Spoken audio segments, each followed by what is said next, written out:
And we are live. Good evening, morons. It is I, King of the Morons, Victor, King of the Morons. I paused there for a second, thinking, is it I? Is it me? Is it I? It is I. It is me. Anywho, the reason I paused is because I have to be very careful tonight because I'm going to be criticizing, not really criticizing, but asking a question and telling you a bit of a story. One of my students moved off to Germany. Her English is incredibly good. Ex-student, actually, of course, now, because she's gone. Been gone a while. But she lives in Germany, and she was having a conversation with an Australian. I guess I should... I won't mention any names, so... in case this guy's a pussy. And he apparently said the word supposably. Supposably, okay? Not supposedly, but supposably. And she challenged him on the word. She said, I don't think that's a word. And he said, I don't know the whole conversation, but from what I understand is that she didn't think it was a word. He insisted it was a word. And he ended up saying, how would you know you're not a native English speaker? And I'm a native English speaker. Although, you know, debatable. It's debatable. Is Australian English real English? You know, population of 24 point something million. And she asked me about it, and I said, no, it's not a word. And I honestly thought, that's not a word. Now, one of the things about being an English teacher in Japan is that you learn quite a bit about your own language, the things that you never knew before. I'll give you some examples. Some of the students in the beginning asked me about the pronunciation of the word the, T-H-E, when it comes before a vowel, a word that begins with a vowel. For example, they were taught that if you were to see the word the apple in a sentence, you would have to say the apple or the umbrella, but the cat or the dog, because it begins with a consonant. So that kind of stuff. And I thought, I've never heard that before. I suppose it's okay. And another student came up to me and said forehead. I said, what are you talking about? She said forehead. I said, oh, you mean forehead?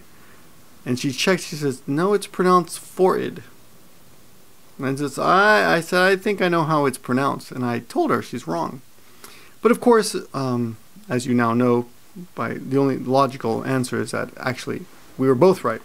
And then there are other examples like burned and burnt and learned and learnt. So in some countries there's a different past tense for learned. Sometimes you can end it with an nt, learnt, things like that. And those are both correct. Anyway, there's a whole bunch of these rules that they learn that we don't learn, or that they're exposed to one way of doing things that we may not have been exposed to. And she was infuriated, my student. And her English is amazingly good. I mean, she describes the whole argument quite well. I was actually pretty impressed the way she was describing. I was like, wow, your English really improved living in Europe. I think she's in Germany now, or maybe Sweden. I don't remember. But anyway, so she was really pissed off. So I thought, okay, I'll do a search. So I did a search for the words, and that's one way I teach students to use Google. You know, I looked up the word supposably, and I found it had something like 154,000 hits. You know.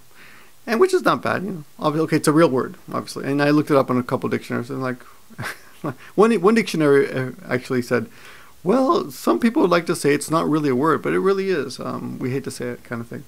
And I looked up supposedly and presumably, and they both had, I forget how many each one had, but both were over at least 16 million. One was 16.6 million. I think that was supposedly, and I think presumably had 18.9 million. So quite a bit more. I mean, yeah, a hell of a lot more than the measly little supposedly. But the thing that was interesting to me was with two things. First of all, that she cared so much what this Australian thought. You know, who gives a shit? You know, he apparently belittled her or insulted her in front of a group of people, and you know, she felt really, she was really angry to the point of tears. And I was like, who gives a fuck? You know, it's just an Aussie. They barely speak English anyway, right? And you know, most of them suffer from something called DSP, which is debilitating sperm pressure. And what happens is that the testosterone creates too much sperm that goes unused, and it builds up in the body until it reaches the brain and puts pressure on the brain, and it makes it difficult for them to think properly. And of course, this doesn't only happen to Australians, but happens mostly to Australians because of their lack of their lack of luck with the ladies. To be honest, they're better with the sheep, which is what happens down there. And of course, I'm only teasing. If you're an Australian, I'm just teasing. If you're an Australian and you're one of my morons Australian friends, then you know I'm just teasing, and I'm just making fun of this guy. But anyway, he was basically a dick. And he made fun of her, and they all laughed at her because she's Japanese and she couldn't possibly speak English well. But the thing is, a lot of Japanese actually know their shit, though they're not quite as good as most other foreigners at expressing, you know, as conversationally. They're not, as I suddenly lose the ability to string two words together. They're not as good as other people, other foreigners are at creating conversational sentences, smooth, fluent, eloquent sentences. But quite a few of them know their shit. So it's here's the thing. I understand what the Australian did. He fell into the trap of thinking he knew his language, but we really don't. We really don't. I mean, there's so many. I mean, I've got pretty damn good vocabulary, but there are a lot of words I don't know. You know, I got to look up words once in a while, and the more the longer I live, the more I know that. And especially when you're younger, you think, you know, you got it all down, right? I speak English completely. I know everything, but no, you don't. And the same thing goes with Japanese. I mean, I can't even give you any examples right now, but there have been cases in which I've been able to tell Japanese, no, you're wrong about that, you know, and it's their language, you know. You made a mistake there, you know. And it's not an embarrassing thing, though, because a lot of Japanese understand that Japanese, like kanji or things like that, grammars, it's tough. They don't even know. And if you ask Japanese grammar questions, like most Japanese are terrible teachers of Japanese because they just cannot teach it. They've never thought about it. They've never thought about how to teach it, so they can't do it. Anyway, my question to you guys is: do you use, number one, do you use the word supposably? Okay, and I guess the other one is not really a question. It's more of a guys, when you're dealing with a person who's learning English. Ridiculing them is that's no good. That's not good. That's not kosher. You know, that's for my Jewish friends out there. That's not kosher.